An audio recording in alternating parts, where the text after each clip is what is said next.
Hello everyone, good morning, good afternoon, good evening. आज हम जिस टॉपिक के बारे में बात करने वाले हैं वो है क्वांटम नंबर्स। क्वांटम नंबर्स की हम आज बात करेंगे। क्वांटम नंबर्स क्या होते हैं, क्यों पढ़ते हैं, कहाँ कहाँ पर पढ़ते हैं, ये सब के बारे में हम आज बात करेंगे। ठीक है, तो बेसिकली देखिए, क्वांटम नंबर जब हम बात करते हैं हम दो टाइम पे पढ़ते हैं उसे। पहला हम पढ़ते हैं जब हम पढ़ते हैं एटॉमिक स्ट्रक्चर पे।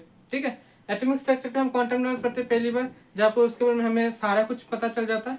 सेकंड टाइम हम उसके बारे में फिर से थोड़ा बहुत रिवाइज करते हैं जब हम पढ़ते हैं electronic configuration in periodic properties. Periodic properties जब हम पढ़ते हैं तो हमें इलेक्ट्रॉनिक कन्फिगरेशन वगैरह सीखने को मिलता है। हाँ, कुछ कुछ टीचर्स ये भी कर सकते हैं कि मतलब एटॉमिक स्ट्रक्चर में आपको इलेक्ट्रॉनिक कन्फिगरेशन सिखा देंगे, बट हमें तो बोल रहा हूँ जो मैं करता हूँ। तो क्या होगा, पीरियोडिक प्रॉपर्टीज में भी आपको थोड़ा बहुत क्वांटम नंबर्स के आइडिया मिल जाता है। ठीक है, तो अभी पहला सवाल आता है कि सर क्वांटम नंबर्स की नीड क्या है। देखिए, क्वांटम नंबर्स बेसिकली क्या बोलते हैं, बेसिकली बोलते हैं they define as address of electrons. ठीक है, ये क्या बोलते हैं हमें, ये हमें इलेक्ट्रॉन्स की एड्रेस बोलते हैं। कैसे, देखिए सपोज कीजिए आपके पास आपका कोई फॉरेन में फ्रेंड है। ठीक है, फॉरेन में फ्रेंड सपोज कीजिए आपने फेसबुक इंस्टा पे कहीं पर भी रेडिट कहीं पर भी अपने फ्रेंड बना लिया है जो कि रहते हैं यूएस में या फिर मेक्सिको में या फिर टर्की में कहीं पर भी। ठीक है, तो वो आना चाहता है आपसे मिलना चाहता है इंडिया में, या फिर सपोज कीजिए आप अभी अच्छे से पढ़ाई वढ़ाई करके आप यूएस में चले गए। ठीक है, तो आपका जो फ्रेंड है वो आना चाहता है इंडिया में आपसे मिलने के लिए, तो उसको पहले क्या कहाँ पर आना पड़ेगा, पहले उसको आना पड़ेगा इंडिया में। राइट, इंडिया में आना पड़ेगा। उसके बाद इंडिया तो इतना बड़ा है, तो इंडिया में थोड़ी हो रहा है आप रहते हो, इंडिया इतना बड़ा है, इंडिया में तो 1.5 बिलियन पीपल रहते हैं, तो आपको उसको उसको आपके पास आना पड़ेगा। तो उसको नेक्स्ट कहाँ पर आना पड़ेगा, आप जिस स्टेट में रहते हो उस स्टेट में आना पड़ेगा। ठीक है, नेक्स्ट कहाँ पर आना पड़ेगा, जिस स्टेट में रहते हो उस स्टेट में।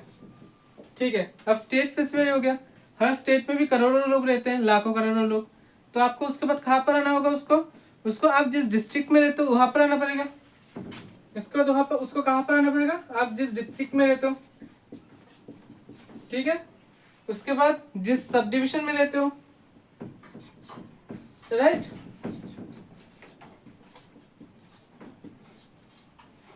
देखो सब डिविजन तक आ गए। ठीक है, पहले उसको इंडिया आना पड़ा, उसके बाद आप जिस स्टेट में रहते हो उस स्टेट में आपने बोला हाँ मैं इस स्टेट में रहता हूँ, छत्तीसगढ़ में रहता हूँ। उसके बाद आपने बोला डिस्ट्रिक्ट, हाँ मैं इस डिस्ट्रिक्ट में रहता हूँ, आप इधर आ जाओ। उसके बाद आपने बोला सब डिविजन, एक डिस्ट्रिक्ट में भी बहुत सारे सब डिविजन होते हैं, तो आपका सब डिविजन भी अलग होगा। तो आपने बोला हाँ इस सब डिविजन में आ जाओ, फिर वहां से आप आओगे आपके विलेज में, विलेज या फिर सिटी में आओगे आएगा वो, क्योंकि एक सब डिविजन भी बहुत बड़ा होता है, उसमें भी मल्टीपल सिटीज विलेजेस हो सकते हैं। तो वहां से क्या होगा, विलेज जब वो आपके विलेज में आएगा, आपके विलेजों में भी मतलब 5,000 2,000 लोग रहते होंगे, 2,000 फैमिलीज। तो वहां पर भी कुछ बहुत सारे गली मोहल्ले होंगे, तो आप स्पेसिफिक एक गली में आओगे। ठीक है, गली में आओगे, उसके बाद जैसे बहुत सारी गली होगा वो एक स्पेसिफिक गली में आएगा। उसके बाद उस गली में भी आप बोलोगे नहीं वो नुक्कड़ वाले में, या फिर वहां पर एक मतलब टी पॉइंट में एक बहुत बड़ा बिल्डिंग है उसके आसपास मेरा रहता है। ठीक है ना, तो उसके आसपास मेरा एक घर रहता है, तो वहां पर आ जाओ, तो वहां पर आ जाएगा।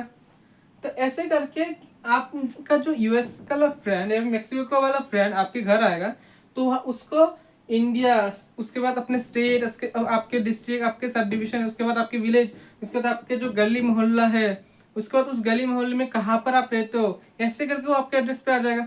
तो ये सारे क्या करते हैं, डिनोट करते हैं आपका एड्रेस।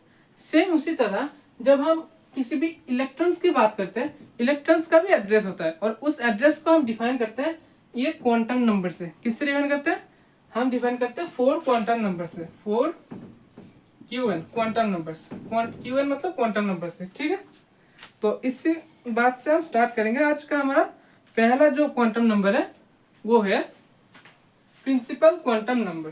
ठीक है, पहला जो क्वांटम नंबर है उससे हम स्टार्ट करेंगे, principal quantum number.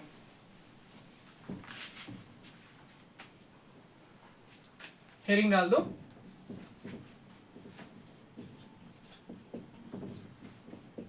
Principal quantum number. अच्छा, प्रिंसिपल क्वांटम नंबर क्या होता है, देखो आपने आपने अगर एटम का स्ट्रक्चर ड्रॉ किया होगा तो आपको पता होगा एकदम सेंटर में कौन रहता है, प्रोटॉन्स एंड न्यूट्रॉन्स रहते हैं। उसके चारों ओर डिफरेंट ऑर्बिट्स में, शेल्स में क्या रहते हैं, हमारे इलेक्ट्रॉन्स रहते हैं। पहले शेल में 2 इलेक्ट्रॉन, दूसरे शेल में 8 इलेक्ट्रॉन, ऐसे करके रहते हैं, राइट। मैं सारे ड्रॉ नहीं कर रहा। तो ये जो शेल्स होते हैं इसको बोलते हैं प्राइमरी क्वांटम नंबर। ये जो शेल्स होते हैं इनको हम क्या किससे रिप्रेजेंट करते हैं, primary quantum number. Primary quantum number का सिंबल होता है स्मॉल n, ठीक है। और इन शेल को जैसे कि यहाँ पर n इक्वल, पहला शेल को हम क्या बोलते हैं k, उसके बाद दूसरे शेल को l, तीसरे शेल को m, ऐसे करके k l m n करके हम शेल्स को रिप्रेजेंट करते हैं। तो जो सबसे पहला क्वांटम नंबर है प्राइमरी क्वांटम नंबर, वो क्या डिफाइन करता है, it defines shell number. It defines shell number मतलब क्या है, मतलब जैसे कि आप इलेक्ट्रॉन ढूंढ रहे हो तो सबसे पहले आप क्या ढूंढोगे, इन चार इतने सारे शेल्स है, इन शेल्स में कौन से शेल्स में पहले हमारा इलेक्ट्रॉन है वो हम पहले ढूंढेंगे, ठीक है। तो शेल नंबर क्या हो सकता है, देखो शेल नंबर अगर यहाँ पर शेल नंबर होगा तो फिर यहाँ पर शेल का नेम क्या होगा, ठीक है। शेल नंबर या फिर प्राइमरी क्वांटम नंबर का अगर वैल्यू 1 होगा तो शेल का नेम होगा k, 2 होगा l, 3 होगा m, 4 होगा n, ऐसे करके, ठीक है। प्राइमरी क्वांटम नंबर जितना होगा उतना शेल होगा। अच्छा एक चीज हम बोल सकते हैं कि जो प्राइमरी क्वांटम नंबर है उसका वैल्यू कहाँ से तक कहाँ रिले करता है, वो उसका वैल्यू 1 से स्टार्ट होकर पॉजिटिव इंटीजर्स होते हैं सारे। तो हम ये बोल सकते हैं n का नंबर होता है 1 2 3 एंड मूव्स ऑन, राइट, ठीक है। इतना समझ आ गया, क्या समझ आ गया, प्राइमरी क्वांटम नंबर हमारे डिफाइन करते हैं शेल नंबर को। उसका वैल्यू अगर 1 होगा तो k शेल होगा, 2 होगा, l होगा, 3 होगा, m होगा, 4 होगा, n होगा, ठीक है। सेकंड चीज, जो हमारे प्राइमरी क्वांटम नंबर का वैल्यूज होता है वो पॉजिटिव इंटीजर्स होते हैं, ठीक है। अच्छा लास्ट चीज जो हम इस पे बात करेंगे, maximum number of electrons. Maximum number of electrons एक शेल में इतना होगा, कितना होगा, maximum number of electrons in a shell इतना होगा। देखो इसका फॉर्मूला होता है 2n², 2n²। क्यों, चलो इसका एक बार अप्लाई करके देखते हैं। हाँ ये इन दोनों का तो पता है, ठीक है, आगे का शायद हमें ना पता हो, पता भी हो, ठीक है, उसमें मैटर नहीं देखते। पहले तो मैं अप्लाई करके देखते हैं। पहले शेल में n का वैल्यू क्या है, पहले शेल में 1 है, तो k के लिए मैक्सिमम इलेक्ट्रॉन क्या होगा, 2 × 1², राइट। तो इसका वैल्यू क्या होगा 2। l के लिए n का वैल्यू होता है 2, 2 × 2², इसका वैल्यू 8 होगा। m के लिए क्या होगा 2 × 3², 3 3 9, 9 2 18, 18। तो ये होंगे maximum number of electrons occupied in KLM shell number, ठीक है। ये था हमारा प्राइमरी या फिर प्रिंसिपल क्वांटम नंबर। नेक्स्ट हम जो बात करेंगे वो है एजीमुथल या फिर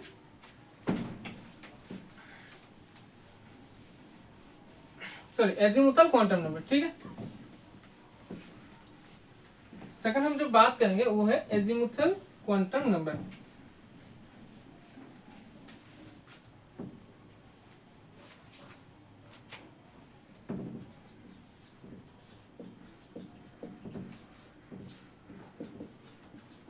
एजीमुथल क्वांटम नंबर, इसको हम L से रिप्रेजेंट करते हैं। अच्छा इसको हम L से रिप्रेजेंट करते हैं। ये डिफाइन क्या करता है, पहला तो ये पता होना चाहिए। ये जो एजीमुथल क्वांटम नंबर होता है ये डिफाइन करता है सबशेल को, डिफाइंस सबशेल। सबशेल क्या होता है, देखो आप लोगों ने पढ़ा होगा SPDF, पढ़ा ना होगा तो सुन लो। SPDF ये होते हैं हमारे सबशेल्स, ठीक है। ये कैसे होते हैं, देखो सपोज करो आपके पास, ठीक है, ऐसे कुछ ऑर्बिट शेल्स होते हैं, तो उस शेल में कुछ रीजन्स होते हैं जिसको हम बोलते हैं सबशेल, ठीक है। हर शेल में कुछ सबशेल्स होते हैं। इट्स लाइक जैसे कि हर डिस्ट्रिक्ट में कुछ सब डिविजन होते हैं, ऐसे ही हर शेल में कुछ सबशेल होते हैं, तो उसको हम डिफाइन करते हैं एजीमुथल क्वांटम नंबर से, ठीक है। इनके कुछ स्पेसिफिक स्ट्रक्चर्स भी होते हैं, जो स्ट्रक्चर्स में हम अभी नहीं जा रहे, क्योंकि वो अलग सा टॉपिक बन जाता है। तो हम बस इधर क्वांटम नंबर्स पे डिफाइन पढ़ रहे हैं, ठीक है। आज हम ये नहीं पढ़ रहे कि ये सबशेल के स्ट्रक्चर क्या होते हैं, इनमें क्या क्या होते हैं, वो हम नहीं पढ़ेंगे, वो हम किसी और लेक्चर में पढ़ेंगे, ठीक है। तो जो हमारा जो सबशेल होता है एल से डिफाइन करते हैं। एल का वैल्यू क्या होता है? एल का वैल्यू होता है 0 to n-1। एल का वैल्यू क्या होता है? 0 से लेकर n-1 तक। अच्छा, यहाँ पर n मतलब प्रिंसिपल क्वांटम नंबर, ठीक है।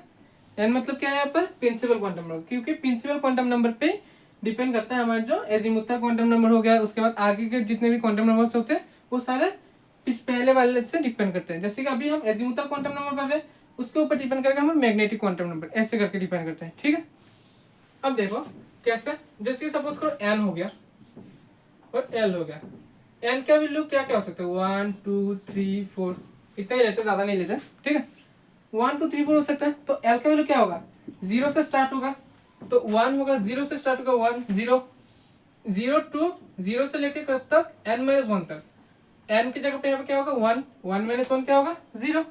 तो 0 to 0 मतलब 0 ही रहेगा। इसमें भी 2 जब होगा n का वैल्यू, n का वैल्यू जब 2 होगा, l का वैल्यू क्या होगा? 0, n-1 कितना होगा अभी? 2-1 दैट इज 1। तो फिर यहाँ पर 1 आ जाएगा, और आगे जाएगा क्या? नहीं, क्योंकि 0 to n-1 तक होगा। 3 में जब आप जाओगे तो फिर क्या आएगा? 0, 1, 2। 4 में जब जाओगे क्या होगा? 0, 1, 2, 3, ऐसे आएगा, ठीक है। l का वैल्यू क्या होता है? 0 से लेकर n-1 तक होता है। This is called azimuthal quantum number, ठीक है। ये हो गया एजीमुथल क्वांटम नंबर। अच्छा, इसमें कुछ और भी बता देते हैं। जैसे कि एजीमुथल क्वांटम नंबर का वैल्यू क्या क्या होता है? 0 होगा तो उसे हम बोलते हैं एस सबशेल। 1 होगा तो हम इसे बोलते हैं पी सबशेल। 2 होगा तो हम इसे बोलते हैं डी सबशेल। एंड 3, जो कि हम मैक्सिमम 3 तक ही पढ़ेंगे, जो कि होता है एफ सबशेल, ठीक है। हमें इवन इलेक्ट्रॉनिक कॉन्फ़िगरेशन में भी डी एफ तक ही हमें, अभी जब तक आप पढ़ोगे, ठीक है ना केमिस्ट्री, तब तक इतना ही एफ तक ही नीड होगा। एफ के बाद जी आई डोंट थिंक नीड होगा, ठीक है। जब मास्टर्स तक आप जब पढ़ोगे केमिस्ट्री, इवन तो आप लोग इंजीनियर करोगे, ठीक है, बाई चांस मास्टर्स तक कभी कोई किसी ने केमिस्ट्री पढ़ा तो एफ के आगे नीड ही नहीं पड़ती। चलो, इतना हो गया।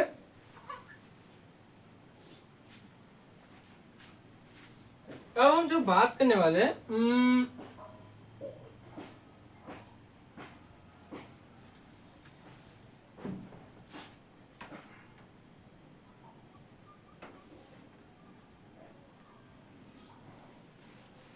Maximum number of electrons. हाँ,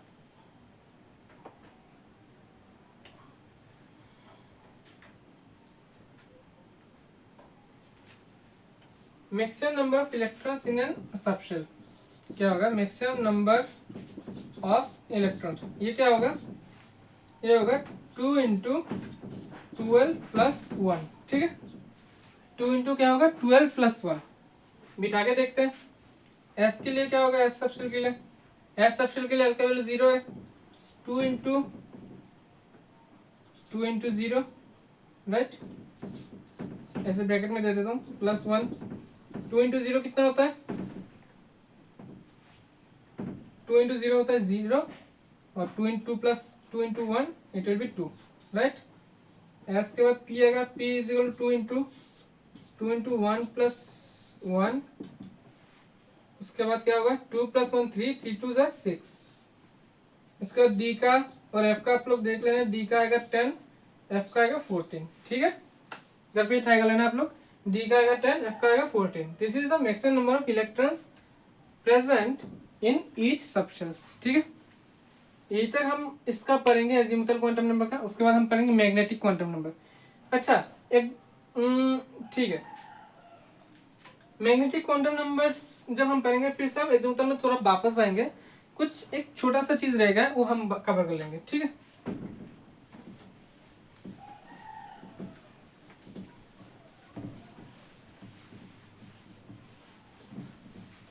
हमने प्रिंसिपल कवर कर लिया, एजीमुथल कवर कर लिया। अभी हम कवर करेंगे magnetic quantum number and lastly spin quantum number. तो थर्ड पॉइंट जो हम पढ़ेंगे वो है मैग्नेटिक क्वांटम नंबर,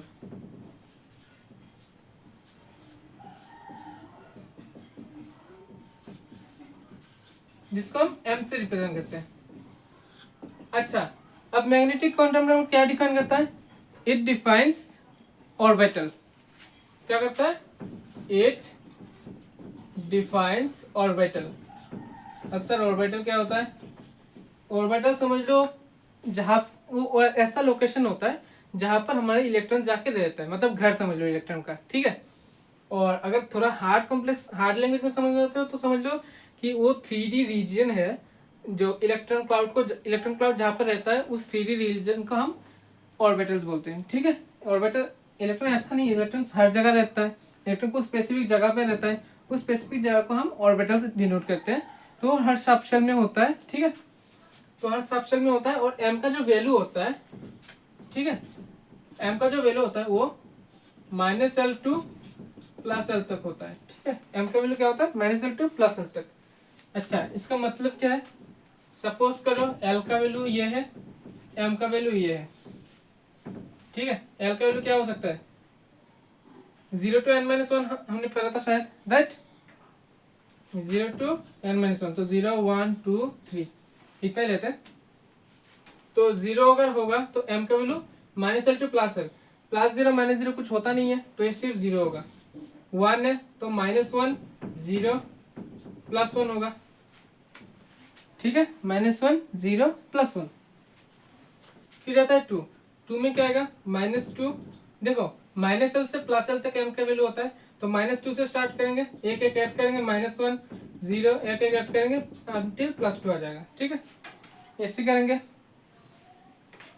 3 के लिए क्या होगा? -3, -2, -1, -0, +1, +2, +3। ये जो सारी चीज है, अच्छा ये क्या होता है? ये होता है S, ये है P subshell, D subshell, F subshell, ठीक है। ये जो सारे जो नंबर्स है, ये सारे नंबर्स क्या डिनोट करते हैं? एक एक ऑर्बिटल डिनोट करते हैं, ठीक है। देखो हर हर किसी में 0 आ रहा है, लेकिन इसका मतलब ये नहीं सारे 0 सेम चीजें रिप्रेजेंट कर रहे हैं, ये सारे अलग अलग ऑर्बिटल्स रिप्रेजेंट कर रहे हैं depending on the which subshell they are. S subshell वाले S ऑर्बिटल रिप्रेजेंट कर रहे हैं, P सबशेल वाले P में जो ऑर्बिटल्स है वो रिप्रेजेंट कर रहे हैं। तो उसको हम कैसे लिखते हैं? हम देखो S सबशेल में कितने ऑर्बिटल्स है? एक ऑर्बिटल है बस, तो उससे हम एक बॉक्स से रिप्रेजेंट करते हैं। P सबशेल में 3 ऑर्बिटल है, तो हम इसे 3 बॉक्स से रिप्रेजेंट करते हैं, 1 2। D में 5 है, तो हम उसे 5 बॉक्स से रिप्रेजेंट करते हैं, ठीक है। और ये जो सारे बॉक्सेस हैं, इन सारे बॉक्सेस में कितने इलेक्ट्रॉन्स आएंगे? 2 इलेक्ट्रॉन्स आएंगे। हर बॉक्सेस में मैक्सिमम 2 इलेक्ट्रॉन्स आते हैं, ठीक। हर जो बॉक्स है यहाँ पर, जिसे हम ऑर्बिटल बोलते हैं, ये सारे छोटे छोटे बॉक्स जो है, ये सारे एक एक ऑर्बिटल्स है। इनको हम क्या बोलते हैं? ऑर्बिटल्स बोलते हैं। और इनमें जो रहते हैं वो यहाँ पर आके इलेक्ट्रॉन्स हमारे रहते हैं, और हर ऑर्बिटल में मैक्सिमम 2 इलेक्ट्रॉन्स आके रह सकते हैं, ठीक है। ये हो गया। अच्छा, तो F में कितना आएंगे? 7 ऑर्बिटल्स आएंगे, और 7 हमारा बॉक्स बन जाएगा। अच्छा, और एक चीज मैंने बोला था कि ये जो 0 सभी में आ रहे हैं, लेकिन सारे 0 का नेम सेम नहीं होगा। जैसे कि हमने L जहाँ पर भी 0 आ रहा है उसका हम ऐसे ही बोल रहे हैं, लेकिन जब M हर जगह का 0 आएगा उसका मतलब वहां पर M एक जैसा ऑर्बिटल नहीं होगा। क्यों? क्योंकि देखो M का वैल्यू जब S के केस में 0 आता है तो सिर्फ S ही होगा। P के केस में क्या क्या हो सकते हैं? PX, PY, PZ, ऐसे करके डिफरेंट नेम होते हैं इनके, ठीक है। D के केस में सभी का अलग अलग होगा। देखो यहाँ पर 0 मतलब S था, लेकिन यहाँ पर PY हो गया, तो यहाँ पर D में केस में DXY, DYZ, DZX ऐसे करके 5 होते हैं टोटल, ठीक है। तो उस पर हम अभी नहीं जा रहे, वो एटॉमिक स्ट्रक्चर में ऐसा हम अभी नहीं जा रहे, क्योंकि वो जो होता है ऑर्बिटल का अलग सा मतलब अच्छे से क्लास होना चाहिए, ठीक है। तो वो अलग से हम करेंगे। तो हाँ, इतना समझ आ गया। अब देखो मैंने बोला था एजीमुथल को हम फिर से लाएंगे, यहाँ पर ले आए हम एजीमुथल को। हमने क्या बोलता है? एजीमुथल में मैक्सिमम नंबर ऑफ इलेक्ट्रॉन क्या होता है? 2 × 12 + 1, 2 × 12 + 1 होता है, ठीक है। 2 मतलब क्या है? देखो इसको अगर 2 से डिवाइड कर देंगे तो इसको भी 2 से डिवाइड कर देंगे, तो ये अगर मैक्सिमम नंबर ऑफ इलेक्ट्रॉन्स है तो 2 से अगर डिवाइड करेंगे तो क्या मिल जाएगा हमें? ऑर्बिटल नंबर मिल जाएगा। Right. Maximum number of electron अगर 2 × 2l+1 है और हमें पता है हर ऑर्बिटल में 2 इलेक्ट्रॉन्स रहते हैं, तो अगर हम हर ऑर्बिटल जितने भी टोटल इलेक्ट्रॉन है उनको अगर 2 से डिवाइड करेंगे तो ऑर्बिटल नंबर मिल जाएगा। तो हम ये बोल सकते हैं कि maximum number of orbital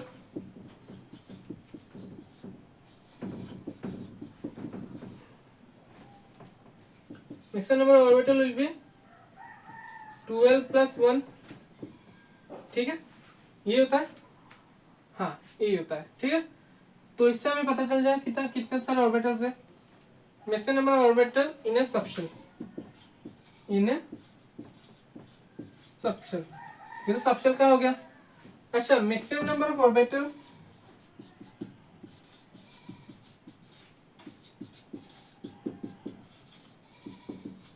in a shell क्या होगा? एक शेल में मैक्सिमम नंबर ऑर्बिटल कितने होंगे? देखो सोचो, देखो कैसे सोचना है, ज्यादा टेंशन लिखनी है। हमें पता है maximum number of electrons in a shell कितने होते हैं, 2n² होता है। तो मैक्सिमम नंबर ऑफ ऑर्बिटल्स कितना होगा? 2n² / 2, that will be n²। n² will be the maximum number of orbitals in a shell. Example की तरफ देखते थे। सपोज करो हमने लिया कॉम्प्लेक्स लेते हैं, n = 3 लिया। n = 3 के लिए l का वैल्यू क्या आएगा? l का वैल्यू आएगा 0, 1, 2 आएगा। अच्छा, 0 के लिए हमें पता है एक शेल है, 1 के लिए 3, 2 के लिए 5, इनका ऐड कर लो, 8 1 9 आएगा। ठीक है, 9 मतलब क्या है? 3² = n²। हो गया ना प्रूफ? ठीक है, यही है बस। यही था हमारा मैग्नेटिक क्वांटम नंबर तक, सारे जो 3 पहले क्वांटम नंबर थे। लास्ट जो हम बात करेंगे और सबसे इजी वाला है वो है स्पिन क्वांटम नंबर। ठीक है, लास्ट जो हम बात करेंगे वो है स्पिन क्वांटम नंबर।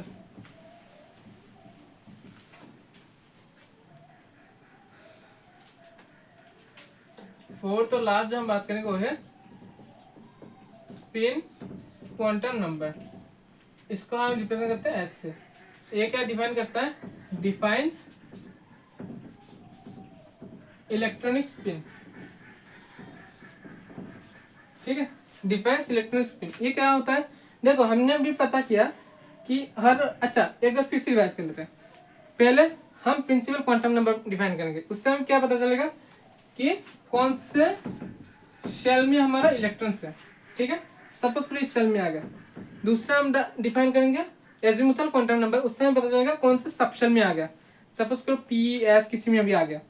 थर्ड हम डिफाइन करेंगे मैग्नेटिक क्वांटम नंबर, उससे हमें पता चलेगा इसी सबशेल में कौन से ऑर्बिटल में हमारा इलेक्ट्रॉन है, वो भी आ गया इस ऑर्बिटल में है। लास्ट हमें इस ऑर्बिटल में 2 इलेक्ट्रॉन है, तो हमने एक को अपवर्ड और एक डाउनवर्ड लिख के ड्रॉ किया है। तो अपवर्ड वाला है या डाउनवर्ड वाला है वो डिफाइन करने के लिए हम यूज करते हैं spin quantum number, that is S. ठीक है, ये हमें यही बोलता है बस, अगर कोई एक इनमें जो 2 इलेक्ट्रॉन प्रेजेंट रहेंगे उसका एक का स्पिन अपवर्ड होगा, दूसरे का स्पिन डाउनवर्ड। मतलब एक क्लॉकवाइज रोटेट करेगा तो फिर दूसरा एंटी क्लॉकवाइज, दोनों सेम डायरेक्शन में रोटेट नहीं करेगा। बस यही बोलता है स्पिन क्वांटम नंबर। ठीक है, one will be upward and another will be downward. ऐसा कभी मिलेगा नहीं कि दोनों ही ऐसे हैं। ठीक है, ऐसे कभी पॉसिबल नहीं है। दो ऐसे भी पॉसिबल नहीं है, ना ही ऐसे पॉसिबल है। तो स्पिन क्वांटम नंबर बस इतना ही है, एक अगर अपवर्ड है दूसरा डाउनवर्ड होगा, या फिर एक अगर क्लॉकवाइज जैसे कि इस तरह से रोटेट कर रहा है तो दूसरा इस तरह से इलेक्ट्रॉन रोटेट करेगा। ठीक है, यही हमें बोलता है spin quantum number. I hope आप लोगों ने समझा होगा हमारे 4 quantum numbers, principal quantum number, azimuthal quantum number, magnetic quantum number and spin quantum number. ठीक है, उसके लिए हमने छोटे बहुत फॉर्मूला वगैरह भी दे दिया हमने आज। तो आई होप सो आप सभी को आज समझ आ गया होगा। मिलते हैं हम नेक्स्ट लेक्चर में। ठीक है।